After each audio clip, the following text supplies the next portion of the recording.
Um, I am in Sunday still. Yes. Yeah, it's crazy to think that, isn't it? I know.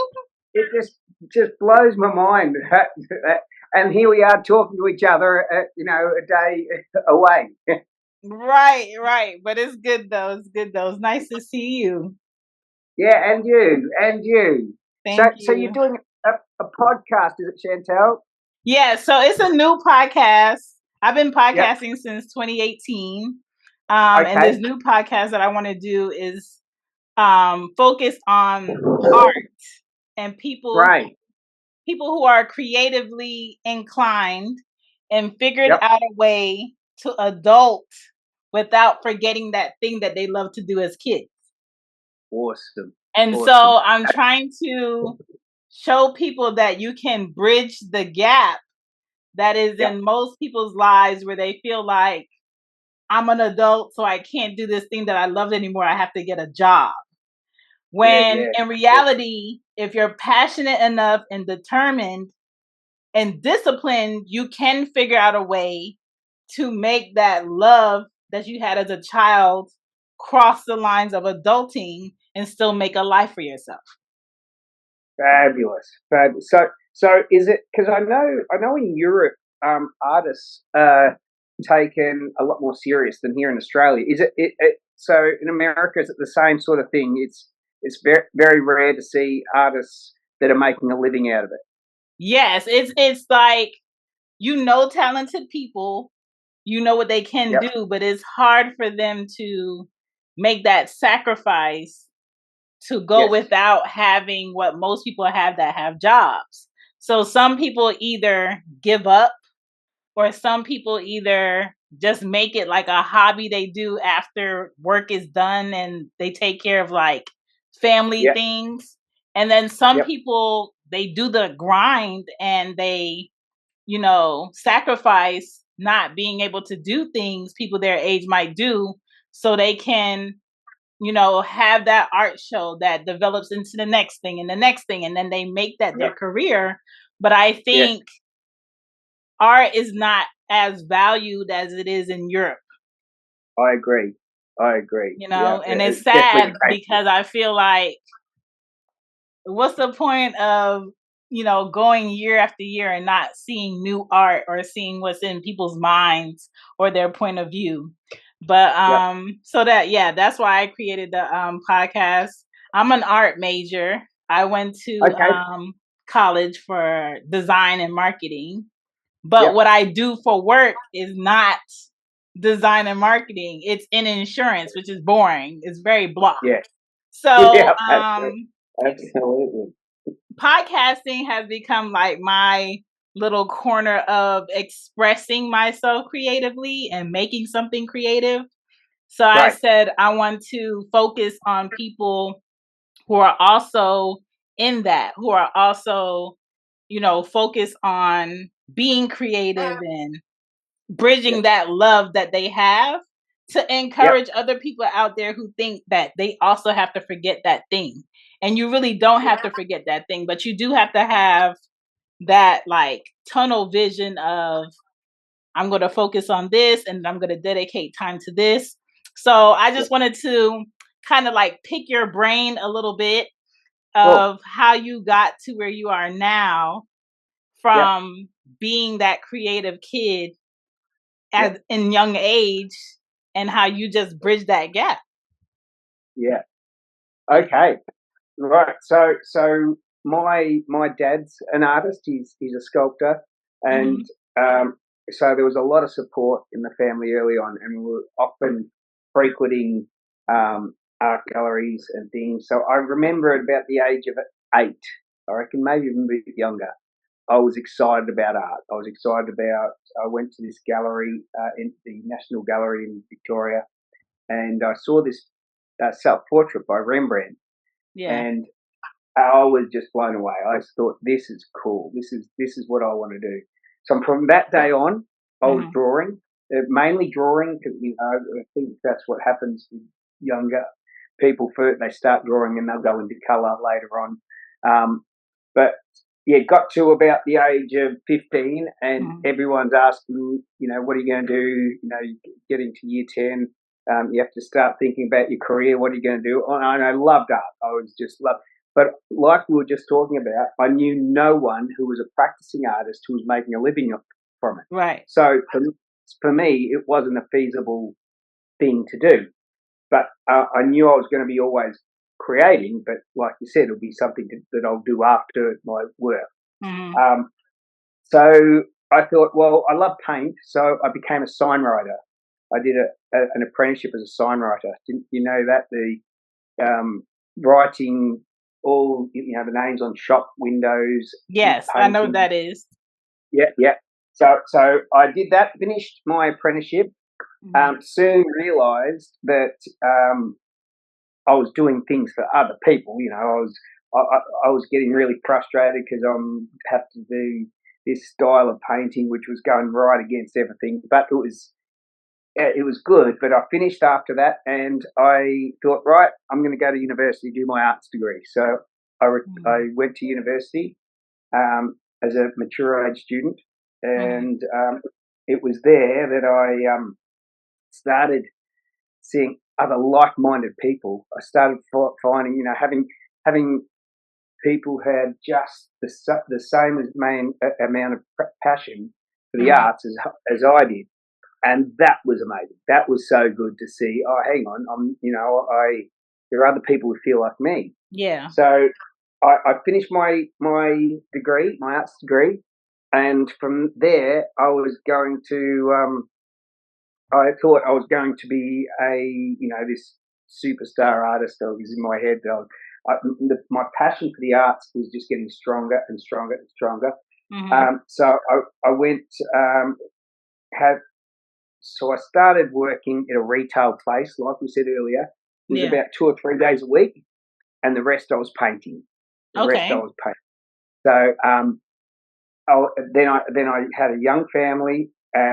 And then I had to start getting more time in retail because I had to support my family. My works weren't selling that well. But that ended up being around 6 days a week I was in retail after just needing money as a young family. Right.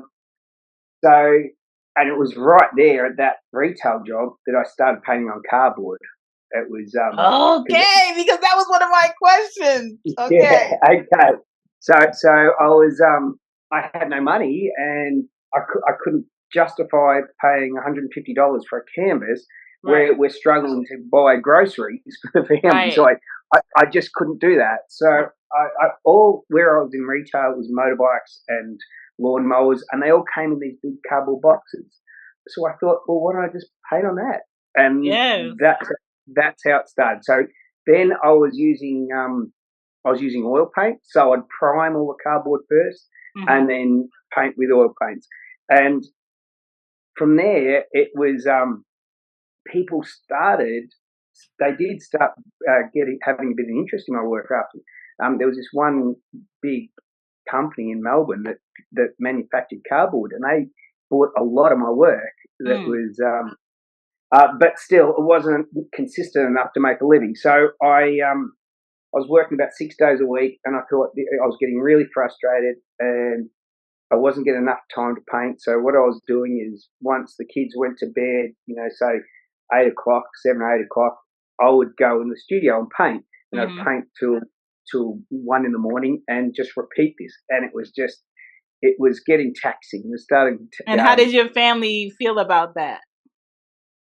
My wife was so supportive. She was but I had 2 little kids, and so they didn't see any different because I waited till they were in bed that I left, and I made sure I was still spending time with them.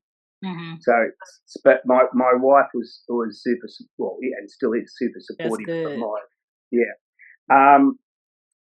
So 6 days a week I was working at a retail place, and then I was there for 10 years or so, even more. And then I thought, right, I need more time to paint. What am I going to do? And I weighed up all the occupations and thinking, right, what's the occupation that gives me the most holidays for me to paint? So it was either policeman or a teacher. And I couldn't see myself as a policeman. So I went back to uni and did my diploma of education. And so I was doing that, I was full time, but so still. So you were working, you went back to school, and you were painting? Correct. Yes, correct. So it was crazy. It was crazy, but I got through it, and it was that passion, that love for art that kept me going. So I got through it, started teaching. I got a job locally at a primary school, and I was teaching art at primary school. So that was all going well. In saying that, teaching probably up to the first 4 years, I was staying up really late trying to get lesson plans ready for the next day. Yeah. And so that was, and at one point I thought, what the hell have I done? What am I doing? This is I'm worse off than what I was. But then there was one time I went to school and just thought, okay, you know what? I'm not going to do a lesson plan. I'm just going to wing it and just see how we go. And that's when I became a real teacher. That's when things started. The kids started responding. I was having so much fun in the art room. I was doing things with students. Like there was, we were looking at Christo. Do you know Christo? Have you heard of him? The artist who wrapped up big buildings and. I want to say I've heard of it, but I can't picture it visually. Yeah. Yeah, so he crazy guy who's just wrapped up massive bridges, and I think he wrapped London Bridge at some. But the idea was to get everyone to look at the form rather than get rid of all the detail by wrapping it. Anyway, I did this with the students. So I said, right, we're looking at Christo, so we went and wrapped the cubby. Then that was already wrapped. I've got another class of students. Then I said, well, that's already wrapped. So we started wrapping the art room. Everything that could be wrapped, we wrapped. And then once that was done, we were running out of everything in the art room. So I started wrapping the children. So I've got this amazing photo of about 30 students wrapped up, sitting in a wrapped table and wrapped chairs. But things like that my passion, and I started letting go with what I thought be, and just started being me and having fun with it, and that's where I started to roll in teaching.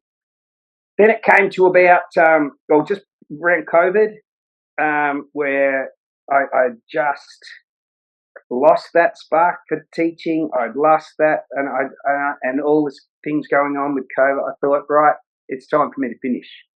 So I finished teaching. In saying all the way through my teaching, I was still going home, doing my own work, doing. I had to.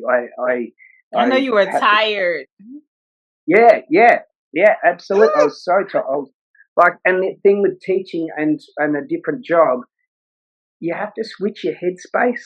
Have you noticed that with your so going to when I was teaching, I have to switch on my headspace with and if you're still, when you're at home, you're still in that head, it's really hard to switch that around back to creativity. Yeah. And that I was getting to a point where I was finding, I wasn't finding it hard, but just getting frustrated with it. So COVID came. I said, right, that's it. I'm going to give it teaching away and give just full time to my art and see how I go. And I have never been so happy. That's good. I'm happy you got there. Yeah, so but with all that, I have had so much support from family, and they because I was quite anxious about finishing, the job. And because I've still got bills and I've still got things I have to pay. And it's this pressure for you to show up a certain way for certain people. You want to show up a certain way for your family. You want to show up as an adult. But you also don't want to forget the fact that you're creatively passionate about your artwork, and that's a part of you that you don't want to forget also. That's right. So it's a lot of balancing. A huge amount of balancing. Huge. Then yeah, so I was quite anxious about that, but Hmm. from the moment, because I was saying no to a lot of things while I was teaching because I just couldn't do it because I had to be in the classroom. And as soon as I Right. stopped, I started saying yes to all these things that I could be doing in the art world, and it's just grown and grown and grown. And Hmm. I haven't advertised at all. I haven't done any. For all, I'm doing a lot of adult master classes and things, Yeah. but that's just from people asking me. They're hearing that I'm doing this, and so it's just I couldn't. Yeah, as I say, I pinch myself every day that I'm living the Mm, life I wanted to. that's Yeah, so good. So when was your first art show, or you showed in the gallery? yeah. So I showed when I was at university. I showed at a place in Flinders Lane in Melbourne called Hmm. Span. So I would have been about 22. Okay. Sure, yeah, about 22. That's I've had shows in sort of little private things, but the major exhibition that would have been Hmm. about 2022. Yeah, around the 20s. Yeah. Nice. So then after you stopped teaching, when did you feel like you had enough of a collection of work that you wanted to show? I've I've I've always been quite prolific. So if Hmm. a gallery came to me tomorrow, said, "Could you put a body of work, or could you paint a new body of work?" Yeah. But the show's next week. I could do that. Like Mm. I'm painting 3 or 4 paintings a day. So Wow. I, yeah, that's what I cap it at because if I paint more than that, I just get this massive storage problem. So Hmm. so once I've done 3 or 4, I thought, well, that's it. I can't do anymore. Yeah. So yeah, but in regards I've never had an exhibition of older work. Hmm. It's always been at the most within 3 months of showing that work would be about the oldest would be 3 months old. Okay. Yeah, So what do you prefer? Do you prefer canvas or do you prefer cardboard? yeah, I wait for cardboard. So I've got rolls and rolls. I'll show you rolls and rolls of canvases. Just Hmm. here. It's not as though now that Yeah. I it's not an affordable thing now. I can, if I want to, I can, but the cardboard, it's got so much more going for it. For one, the Right. paint holds better to the cardboard with the Hmm. with the with the canvas. It tends to run more. Tends to the whole thing straight away. You've got a mid-tone on like it's this brown mid-tone already Hmm. on the cardboard, so you don't have to deal with white. I like that, but also the whole thing of not being precious. I love Yeah. I love that it's found that this is regarded as waste, and Hmm. I'm turning something that's regarded as waste into, so it's, the whole thing with when I used to be, I was fairly tight with money still, and I'd have a canvas, Hmm. and it'd be in my head subconsciously that this had to work because I need to make money out of this. So straight away I started tightening up on canvas because subconsciously I'm thinking, this needs to be a masterpiece for me Right. to but with cardboard, it gives you the freedom. If it turns into crap, you throw it in the fire. Hmm. There's none of that pressure, which I really enjoy. Mm. And it's eco-friendly. It's Yeah, eco-friendly because eco-friendly, absolutely. so many people just throw away cardboard after they get their stuff. Absolutely. Now I've got like all in my area. Everybody sort of knows that I paint on cardboard, and weekly I'm getting texts. "Oh, I've got this. Just bought a bed. Do you want the cardboard? I've just bought a fridge." Nice. So I've got these people just giving me my canvases, my cardboard. That's So it's so good. good. because so that's what yeah, drew me to you. I was on one of my Instagram pages for the podcast, and I said, look at this yeah, artist making amazing work on cardboard. And I was like, I have to find out yeah, more about this person. So I kept watching your page and your posts after time. And then months later, yes, I came up with this idea of doing the podcast. And I was like, I just started making this list of different artists that I wanted to reach out to see if they would want to talk about their art. And so that's yes, why I sent you the email. I was like, I wonder yep, if he would be willing to talk about his art, because yeah. so many people think they have to have so much money to be able to do that thing that they want, when in reality, if you're creative enough, you'll figure out a way to express yourself with what's around you. And I feel like you do the epitome of what that is, because when will Thank we you. run Yeah, out of boxes? yeah, that's right. Thank you so much for watching this episode on YouTube. Shan and Pods. Yes, it's a channel. You can find it on shanbypoddin.com and the link in the show notes. And also, just so you know, if you're an audio listener, this episode is available on audio. Now back to the show. You know? I don't know. I can't see it. Yeah, that's right. They're always there, aren't they? You're always seeing them at the back of Right. supermarkets. Yeah, they're always Right. there. And you Yeah, work so quick and on it. You're very quick when you yes, put the paint down. yeah, And it just becomes like yeah, this image, and I just like, what's in his mind is amazing. To work fast, be on cardboard, and you yeah. use so many different colors, and it's just like this image was there all along. You were just pulling it, and it's really Yeah, good. that's right. Just clean. Yes, Yeah. it's really Thank good. you. Thank you. Yeah, Okay, so I it's have a few questions for you, just to pick your yep, brain. So my yes, first question is, how would you yes. describe your art in 3 words? In 3 words.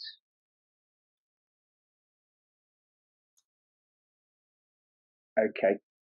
Confident, Mm-hmm. emotional, and connectedness, if that's a word. I like it. I like it. And I understand it.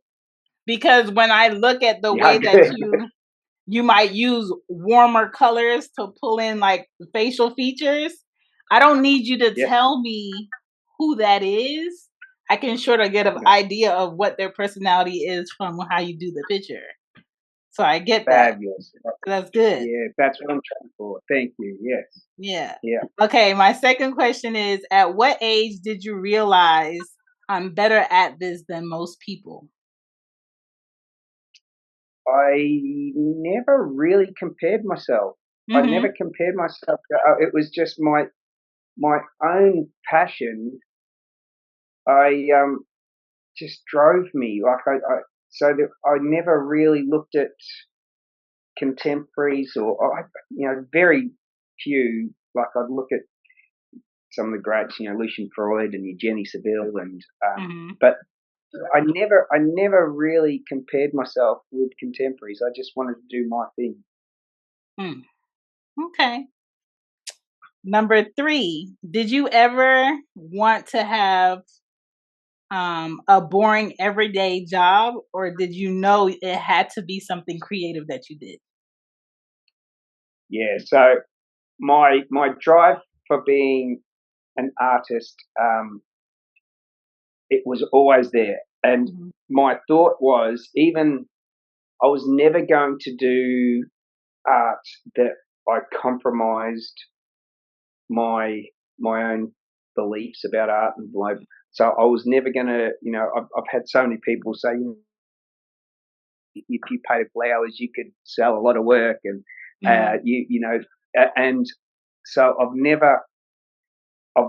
never compromised that, and I've always said like I would work, packing shelves at the local supermarket, as long as I've got enough money to do my own work.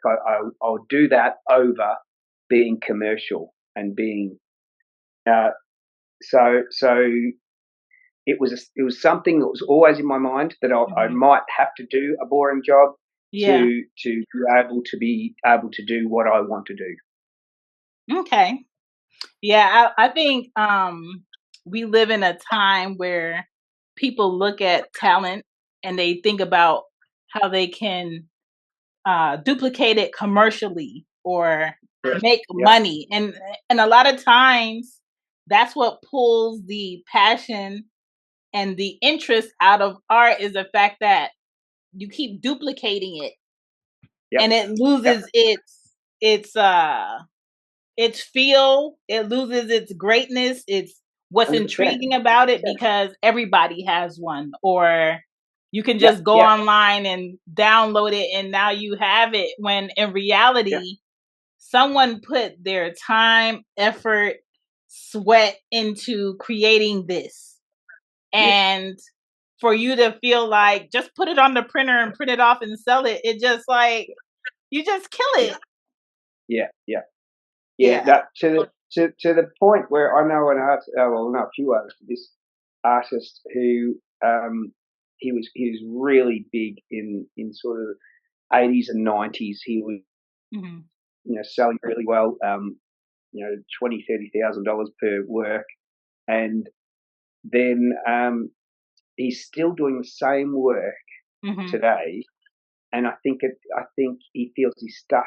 I think he feels because that's what people expect of him, Yes. and so he hasn't been able to move and or yeah evolve as an artist because of his financial success, which Hmm. you know I wouldn't don't feel I'd want to. I don't want to do that. I don't Hmm. want to hinder my growth because of money. Right.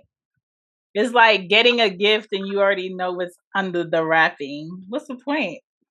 Yeah, that's right. That's Yeah, right. it's boring. Absolutely. Absolutely. um, my next question is: do you agree that art shouldn't be defined? Why or why not? Um, defined by the artist. Is that the question? Well, defined like, okay, we see your art; it fits in this box. Do you feel Oh, oh, like yeah, art yeah, has to fit into a box, or can it be its own thing? yeah. 100%. It can be its own thing. If Yeah. if you pigeonhole and put in a box, that means you can't move. You can't Right. experiment. You can't play with different things. You'll be that artist who never grows Yes. if you're pigeonholed and put in a box. When I'm running art workshops to adults, my Hmm. thing is there are no rules in art. So if you come up to me and ask me, can I do this? I will always say yes. I don't care what the question is. Hmm. I'll always say yes. So yeah, you don't ever don't as an artist should. Well, this is what I love about art. Like I feel I can do anything. There Yeah. are no rules, and that's Right. what I love about. It. Yeah, Right. I agree with you. Um, yeah. do you understand your style of art clearer now or better when you were younger? When I was younger, I always wanted to be painting fast. I Hmm. early on in my, I was almost a photorealist in my work early on, and but I wanted to be I love the figure. I really enjoyed the figure, and Hmm. the reason I enjoy the figure, and that's all stayed consistent all the way through my work. In saying Hmm. that, I'm breaking out and doing other things now too, just playing with other things. But the figure's always been there. I feel a figure everyone can relate to. I feel if you see a baby crying, doesn't matter who that baby is, Right. you will relate to that. Hmm. You can look at that sad baby, look at that. That I feel that the figure and the portraits are a really connectable uh, uh, genre. But but so when I was younger, I've always wanted to paint loose, but I just kept getting a smaller brush and tightening up, and I didn't know how to get loose and confident. So I've still got a vision of what I want in my head, but that does change. It changes from, and I hope I don't ever find or ever do the painting that I feel I've had in my head, because if I do that, I feel I will no longer need to paint. So I'm always chasing something. So yeah, I hope I don't ever paint that painting that's in my head. I love it. It's like your own personal race. Yeah, I love that. Okay, I want you to finish this sentence. I knew I had to make artwork. I knew I had to make art work in my life when blank. When it's my best way of communicating. When you're going through school, I was never going to be. Well, I didn't want to be an academic. I probably could have been if I wanted, but my passion to draw and paint was my way of writing. It was my best way of communicating. So it's always been there. It's always been there, knowing and just trying to refine my way of communicating. I guess I'm trying to get better at my way of communicating. So it's always been there. That's good. That's good. How do you stay motivated for like the next set of paintings or the next vision in your head? Like what keeps your wheels turning in your mind to create? Yeah. I'm always have to be emotionally charged before I paint. If I'm not emotionally charged about the picture, it'll be about, right, I'm going to really, really push paint. I want to see what happens. So it's, and then when both happens, when I'm really, really excited and emotionally charged about the image, and then I want to push paint with that image like to where I've never done before. That's when I feel that really good things can happen or really crap things can happen. but I need to have failures, and I need to. If I don't fail, I'm not growing. I feel I don't think I'm. So yeah, does that answer the question? Does that? Yes. Yeah, it does. Yeah. Why do you feel like some people misunderstand art? Yeah, good one. I just think it's the background, the way they've been brought up, the way it's no different to me not understanding. You know, I am so bad at geography. Like, and some people just know geography. They just know, well, you go that way, and I'm pointing the opposite direction. But it's just their upbringing, I feel, and their exposure to art, and their lack of exposure to art. This is and then again, there's personalities as well. Like some personalities don't want to move their ideas. If they've got a thought, that is right. It doesn't, whether it's right or wrong, they say it's right, that it won't move. So it's personalities and upbringing, I think. Yeah. I think it's very important to expose children to art early. And when you expose them to art, don't tell them what to see. Don't tell them what to feel. Just be in the environment that they're seeing so they can digest it their own way. Because I think a lot of people think art has to be this, or this is what you're supposed to see, or if you think this, then this is wrong, when it's someone expressing themselves, and you are pulling it in with your perspective of what they expressed. Yes, 100%. There's no wrong. even to the point where the artist is determined to have a certain view and trying to project a certain thing with their art, that doesn't mean that someone else, because they've been brought up in a different way or whatever, and they will react. Everyone will react different to that work. It's no different to choosing a partner in life. Some people, oh wow, this person is incredible, and another person will think, well, it's exactly the same. It's exactly the same. Like it's all personality and upbringing and who you are. Back to the children thing, molding children, exposing them. That was so good. I so agree. I remember first coming in as the art teacher, and we with the little ones, with little 5-year-olds came into the classroom, and I'm teaching art, and I said, righto, we're going to draw by scribbling today, and Neil said we're not allowed to scribble. That's the classroom teacher had told them they weren't allowed to scribble, and so at that age they're getting squashed. At 5-year-olds, they're being told that they can't do something, and my goodness, some of the best drawings I've seen are scribbles. Like they are just marks that are free, and because I feel like children that are like 7 and younger, the world hasn't gotten to them yet, right? And then you get older people who are like 70 and older, they're letting go of the rules.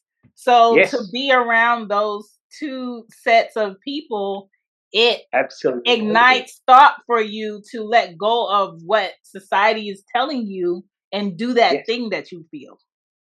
100%. Yeah, it's and art teachers and they've got a lot to answer for, because there's been so many people over the time who have been passionate, but they've been squashed. That's no good. That's not good. You're never going to become an artist, and they should never say that. Like never.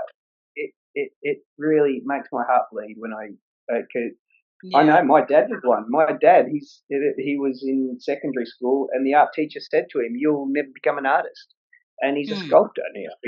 So he was just lucky that he could he dismissed that, but not all people can dismiss that. There's somebody else's opinion on who they think they can be, or what they think their limits are, and so some people push against that, and some people let that be like the day they stopped. And so it's very important to be mindful of how you speak to a child, or how you speak to someone who is driven by something passionately, because you can crush them. 100%, and I've seen it so much. What is some advice you would give for new artists to keep up their momentum? Okay, a few things. Don't ever, one, be true to yourself. Always stay true to yourself with whatever. Take on. Ask for advice. Ask for, do you like that? And if you have to be true to yourself. Whether they say, I love that, great.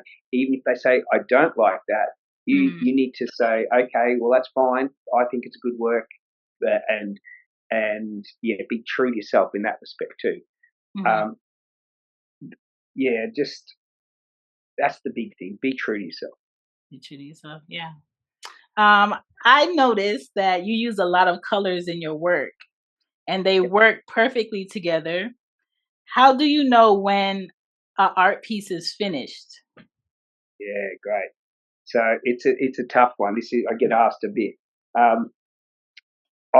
It's taken me a long time to get to this point.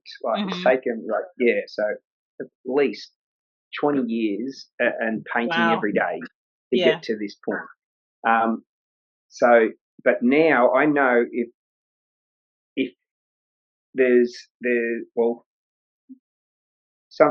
I'll stand back and look at my work, and I'll consciously say to myself, if I add more, will it enhance the picture? If not, stop. If the answer is no, I stop.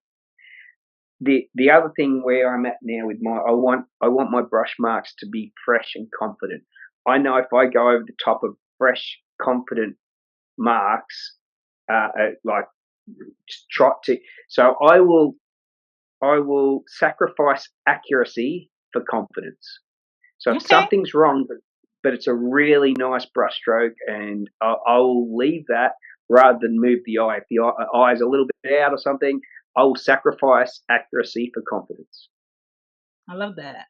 It's about being sure of yourself, having that stroke that happened that you feel was supposed to happen, so leave it. Yes, correct. Correct. Yeah. Yes. I get that. Yeah. All right. Yeah. My last question for you is, what is your best advice for bridging the creative gap between childhood and adulting?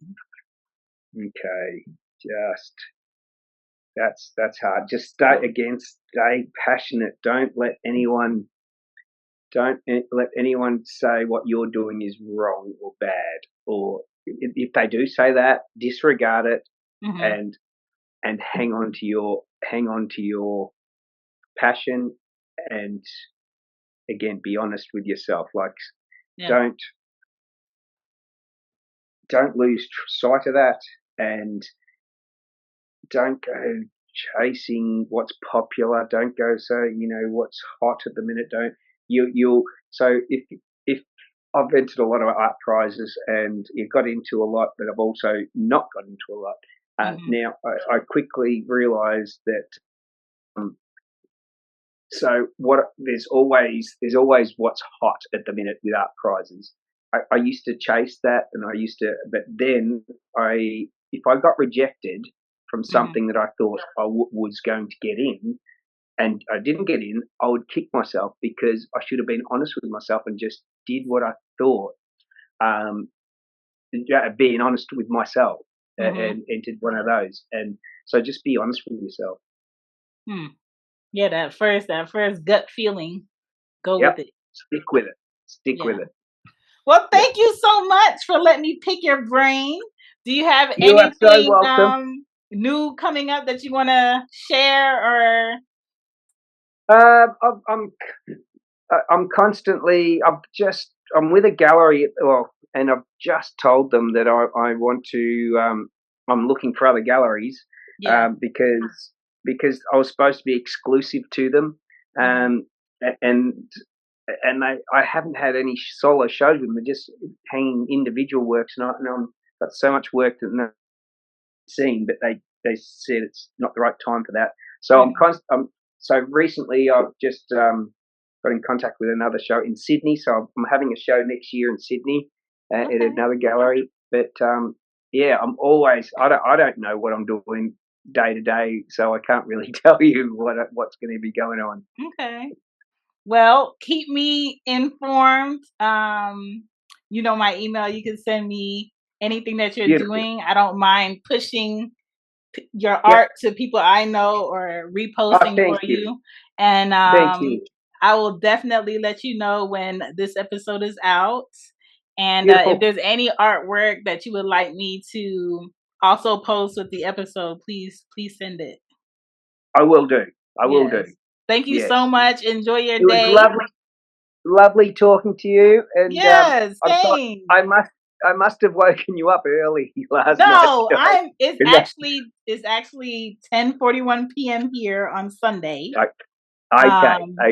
Yeah, I work tomorrow around 9:30, so I'm good. I'm usually up late. Good. Very good. Lovely meeting you. Good luck with it all. So, and thank you for touching base. I appreciate it. You're welcome. Thank you so much. You have a good day. Bye. You too. See you. Bye. Thank you so much for checking out this episode of the Créateur podcast. It's for art lovers and people who would love to get insight about how people have bridged the gaps of loving something creative in adulting and loving something creative as a child and making all of that work into their adult life now. If you enjoyed this podcast, please leave a review on your favorite podcast app and below on YouTube. See ya.